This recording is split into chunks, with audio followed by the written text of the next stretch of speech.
الرحمن الرحيم ما كان محمد نبا أحد من رجالكم ولكن رسول الله وخاتم النبيين فإن آمنوا بمثل ما آمنتم به فقد اهتدوا۔ اپنی گفتگو کا باقاعدہ آغاز کرنے سے قبل میں قرآن و سنہ موومنٹ فیصلہ آباد کے قائدین اور کارکنان کو اس عظیم الشان اور پروقار کانفرنس کے انعقاد پر مبارکباد پیش کرتا ہوں اور امید کرتا ہوں اور دعا گو بھی ہوں کہ اللہ کرے ان کی یہ محنتیں خاص اس کی رضا کے لیے ہوں اور اللہ تعالیٰ ان کی اس محنتوں کو قبول فرمائے۔ آمین۔ گواہان ختم نبوت سے مراد وہ جماعت ہے، وہ گروہ ہے کہ جس نے ہم تک ختم نبوت کے عقیدے کو منتقل کیا ہے، اور اس گروہ کا اول مصداق صحابہ رضوان اللہ علیہ مجمعین ہے۔ صحابہ کی جماعت وہ جماعت ہے کہ جن کی زندگی کی تمام تر تگودوں کا مقصد رب کی رضوان کو حاصل کرنا تھا، اور وہ اس میں بہوبی کامیاب ہوئے۔ مالک کائنات نے اعلان فرما دیا رضی اللہ عنہم ورضوا عنہ، کہ رب ان سے راضی ہے اور وہ رب سے راضی ہیں۔ گواہان ختم نبوت سے مراد وہ گروہ ہے، وہ جماعت ہے کہ جس جیسی جماعت امت میں نہ کبھی آئی ہے اور نہ کبھی آ سکتی ہے۔ نبی نے اعلان فرما دیا خیر الناس کرنی، کہ بہترین لوگ میرے زمانے کے لوگ ہیں۔ لوگوں میں سے بہترین ابو بکر ہے، عمر ہے، عثمان ہے، علی ہے، معاویہ ہے، حسنین ہے، اور جو ان کے ایمان کا نہیں مانتا وہ ایمان والا نہیں ہو سکتا۔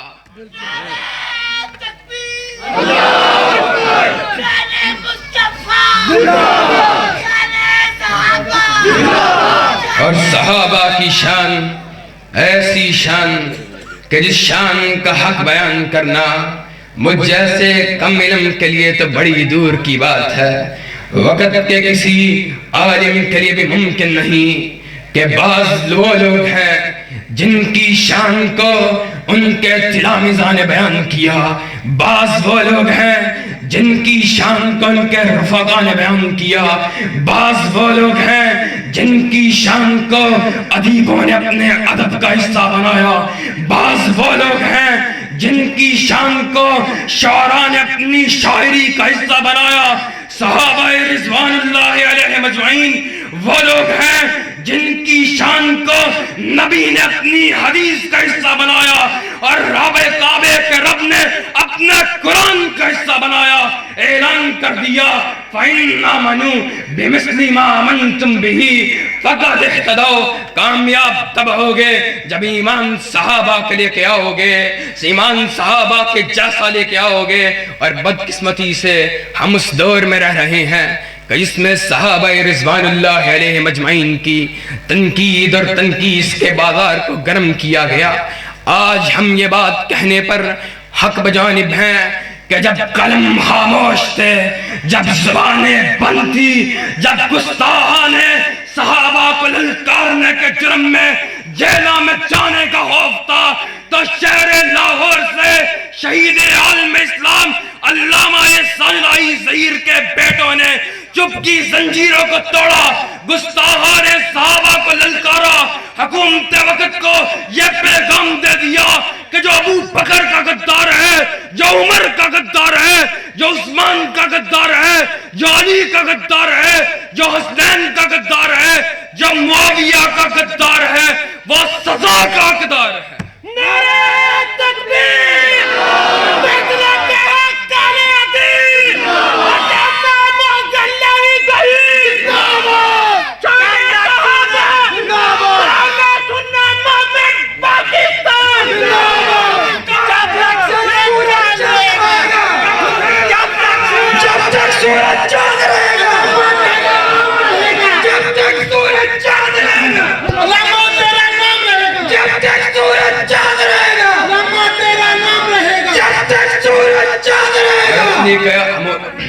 اور اپنی قیادت کے پیغام کو تم تک منتقل کرنے کے لیے آیا ہوں۔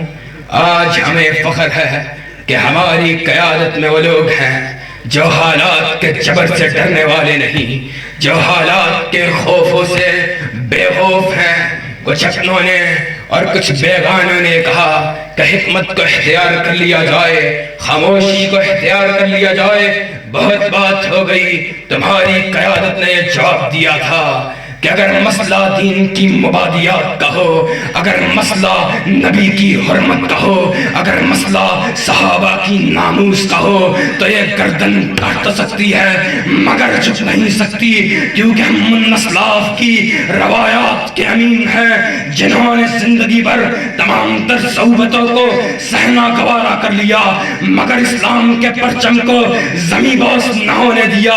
ہم علامہ شہید اور ان کے رفقا کے وارث جنہوں نے جام شہادت کا نوش کرنا گوارا کر لیا لیکن اسلام کی سربلندی کے پرچم کو تھامے رکھا۔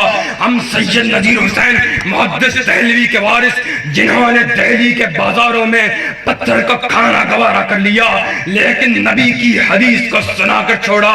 ہم سیدین شہیدین کے وارث کہ پاکستان کا شمالی علاقہ ان کے خون کا امین ہے، انہوں نے سامراج کے ایجنٹوں کے سامنے اپنی گردن کو جھکایا۔ ہم ابن تیمیہ کے وارث کہ جو میدان علم کا بھی غازی ہے اور میدان جہاد کا بھی غازی ہے۔ ہم محمد ابن حنبل اور امام مالک کے وارث کہ جنہوں نے وقت کے حکمرانوں کے بدلتے ہوئے تیوروں کو نہیں دیکھا، اپنی گردنوں کو نہ جھکوایا، صعوبتوں کو سہنا گوارا کر لیا۔ آج فیصلہ آباد کے اسٹیج سے اپنے اسلاف کی روایات کو لٹانے کا اعلان کرتے ہوئے یہ بات کہہ دینا چاہتا ہوں کہ جب تک زندہ رہیں گے اسلام کی سربلندی کے جس پرچم کو ہم نے تھام لیا ہے، طلحہ بن عبید اللہ کی سنت پہ عمل کرتے ہوئے ہاتھوں کو کٹوانا گوارا کر سکتے ہیں لیکن اس پرچم کو زمین بوس نہیں آنے دیں گے۔ نعرہ تکبیر! اللہ تیرا کافیہ! اللہ تیرا کافیہ! حافظ قیم الہی صحیح! حافظ محسن الہی صحیح! اور بات صدیق کی صحابیت کی ہے۔ صدیق کی تکفیر کی گئی۔ صدیق وہ ہے کہ جس کی صحابیت کی گواہی کسی ادیب نے، کسی مورخ نے، کسی شاعر نے نہیں دی بلکہ میرے رب نے خود کلام حمید میں صدیق کی صحابیت کو بیان کیا ہے۔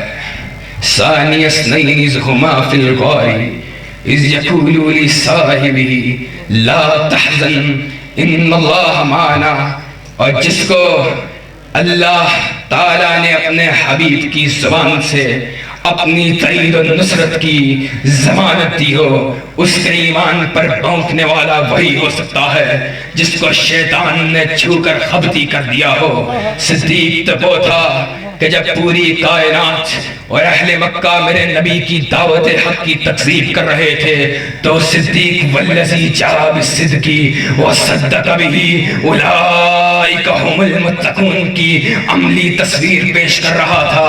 اور صدیق کی یہ صداقت کا عالم، نبی کی بات بات کی تصدیق کا عالم صرف نبی کی زندگی تک نہ رہا بلکہ نبی کے دنیا سے رخصت ہو جانے کے بعد بھی صدیق نے میرے نبی کے ہر حکم کو بجا لایا۔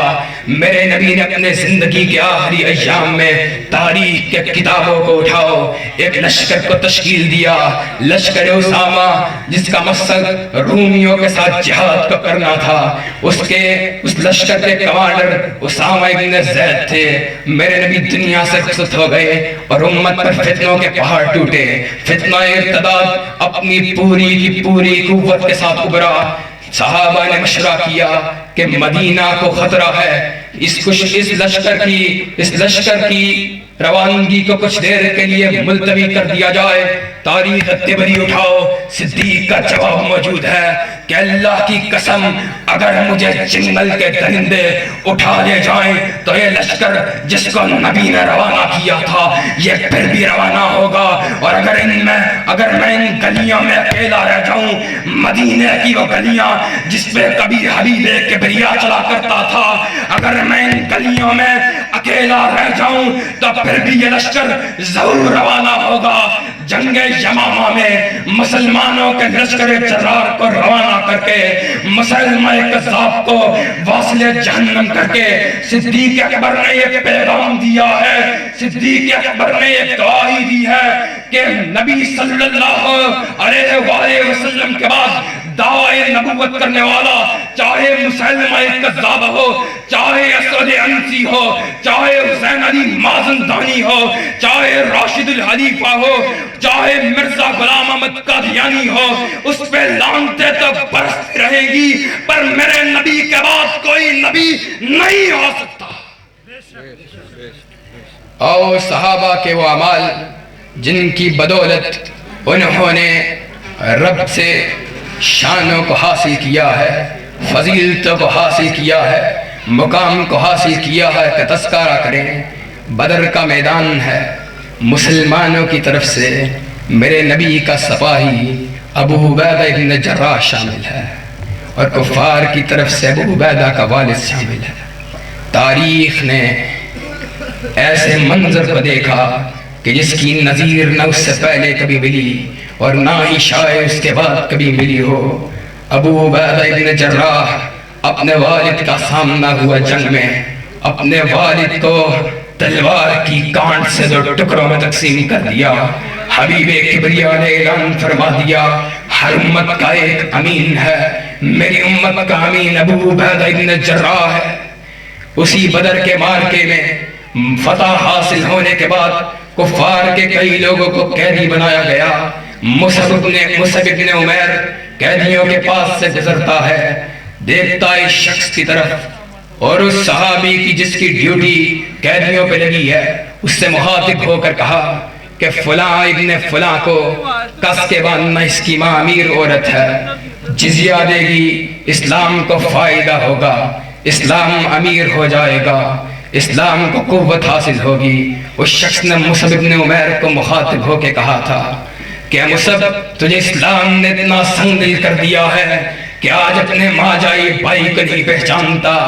تب مصعب نے جواب کیا دیا، قرآن کی آیت کا مطلب سمجھا دیا، انما المؤمنون اخوہ، کہنے لگا میرا بھائی تو نہیں بلکہ میرا بھائی وہ ہے جو تجھ کو باندھ رہا ہے۔ آج قرآن و سنہ موومنٹ کے سٹیج سے ہم یہ اعلان کرنے کے لیے آئے ہیں، جو ابو بکر کی صداقت کا نہیں مانتا، جو عمر کی عدالت کا نہیں مانتا، جو عثمان کی صحابت کا نہیں مانتا، جو علی کی شجاعت کا نہیں مانتا، جو حسنین کی سرداری کا نہیں مانتا، جو معاویہ کی صحابیت کا نہیں مانتا، جو طلحہ و زبیر کو جنتی نہیں مانتا، جو سعد و سعید کو بشارت یافتہ نہیں مانتا، جو ابو عبیدہ ابن جراح اور عبد الرحمن ابن عوف کو نبی کا صحابی نہیں مانتا، تو ہم کر تو سکتے ہیں، ایسے لوگوں کے مقابلے پر آنے سے باز نہیں آ سکتے۔ نعرہ تکبیر، عظمت صحابہ، شان صحابہ، معظم الہی ظہیر صاحب۔ اور کوئی یہ نہ سمجھے کہ آئندہ کے بعد بھی تمہیں صحابہ کی گستاخی کے لیے یہ دروازے کھلے ملیں گے۔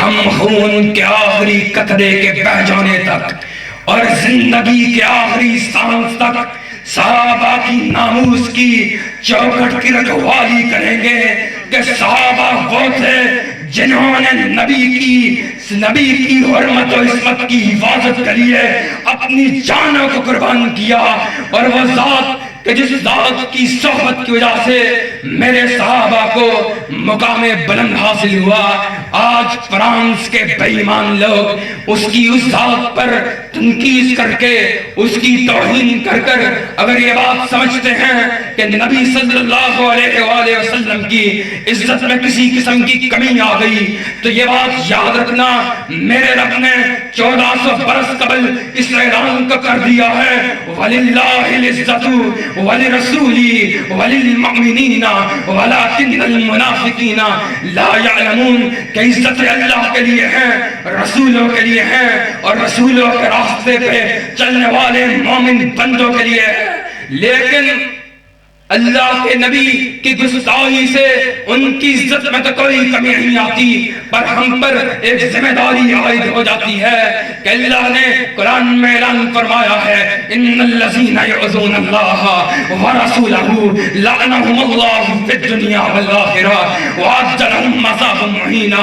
مفسرین قرآن نے اس بات کو لکھ دیا کہ آخرت میں لعنت سے مراد عذاب النار ہے اور دنیا میں لعنت سے مراد ہے کہ ان کو قتل کیا جائے۔ میرے نبی کی صحیح حدیث سے مسئلہ ثابت، میرے نبی نے اعلان فرما دیا من لی کعب بن اشرف، کون ہے جو کعب بن اشرف کو قتل کرے گا کہ وہ نبی کو ایذا پہنچاتا ہے۔ محمد بن مسلمہ نے کعب بن اشرف کی گردن کو تن سے جدا کر دیا۔ میرے نبی نے اعلان فرمایا کون ہے جو ابو رافع یہودی کو قتل کرے گا کہ وہ نبی کو ایذا پہنچاتا ہے۔ عمیر بن عتیق نے گردن کو تن سے جدا کر دیا۔ ہم اپنے نبی کا دفاع اسی انداز میں کرنے کے لیے تیار جس انداز میں کبھی سعد بن ابی وقاص نے کیا، کبھی طلحہ بن عبید اللہ نے کیا، کبھی زیاد بن سکن نے کیا، لیکن حرمت رسول پر کسی قسم کے سمجھوتے کے لیے تیار نہیں۔ لاکھ دلیل دے ہم تب بھی نبی کے گستاخ کو جینے کی اجازت نہیں دے سکتے۔ قرآن و سنہ موومنٹ فیصلہ آباد کے لوگوں، آج تمہیں مبارکباد پیش کرنا چاہتا ہوں کہ اس دور برا شوق میں جب لوگ افا حکم الجاہلیتی یبغون ومن احسن من اللہ حکم لقوم یوقنون کہ کوئی نواز شریف کی طرف بلا رہا تھا، کوئی عمران خان کی طرف بلا رہا تھا، کوئی زرداری کی طرف بلا رہا تھا، تو وہ تم تھے جو لوگوں کو رب کے نازل کردہ قوانین کی طرف بلا رہے تھے، نبی پر اترنے والی شریعت کی طرف بلا رہے تھے۔ اور سٹیج پر موجود قرآن و سنہ موومنٹ اکھاڑا کسفور اور فیصلہ آباد کے ذمہ داران کا فائدہ اٹھاتے ہوئے یہ بات کہہ دینا چاہتا ہوں کہ آج ضرورت اس امر کی ہے کہ ہم دو قسم کے خوف سے اپنے آپ کو آزاد کر لیں۔ پہلا خوف شکست کا خوف ہے کہ لوگ کیا کہیں گے، اور مومن کی شان یہ نہیں۔ رب نے اعلان فرما دیا وَلَا يَخَافُونَ لَوْمَةَ لَائِمٍ کہ وہ تنقید کرنے والے کی تنقید کی پرواہ نہیں کرتا۔ ہم جن راستوں پر چل نکلے ہیں اس میں ناکامی نہیں ہو سکتی، اس میں شکست نہیں ہو سکتی۔ منزل ایک ہے، راستہ دو طرف سے ہو کے جاتا ہے۔ ایک وہ طرف ہے جو شہادت سے اللہ کے رضوان کو حاصل کرنا ہے، دوسرا قاضی بن کر نبی کے دین کو سر بلند کر کے اللہ کی رضوان کو حاصل کرنا ہے۔ اور یارو کوئی ایسا راستہ یا تو تجویز کر دو جس راستے پر چل کر انسان کو موت نہ آئے۔ اگر تمہیں ایسا راستہ نہ ملے تو پھر سمجھ جاؤ کہ ان راستوں پہ بے خطر ہو کے چلو اور ایک قوت بن کے چلو، کندھے کے ساتھ کندھا ملا کے، قدم کے ساتھ قدم ملا کے، شانہ بشانہ ہو کر، اور لوگوں کو یہ بتا دو کہ قرآن و سنت کے فدائی آ گئے ہیں۔ میں علامہ شہید کے ان جملوں پر اپنی گفتگو کا اختتام کروں گا کہ دل بند، دماغ بند، روح بند، نظر بند، جو چیز چاہے بند کر لو، لیکن ایک بات یاد رکھنا کہ ہمارے دلوں سے کائنات کے امام کے صحابہ کی محبت کو نہیں نکال سکتے۔